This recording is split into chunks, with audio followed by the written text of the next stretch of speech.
Hi, my name is Sylvia. I've been teaching yoga, meditation, and breath work for the last 8 years.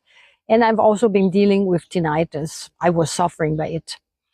Let me show you a nice breathwork exercise which will help you cope with tinnitus.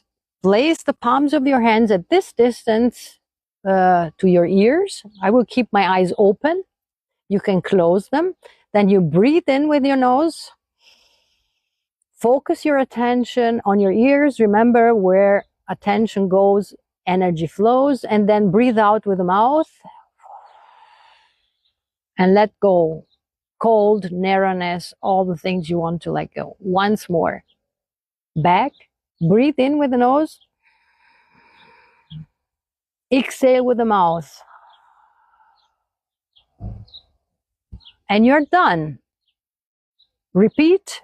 Let me know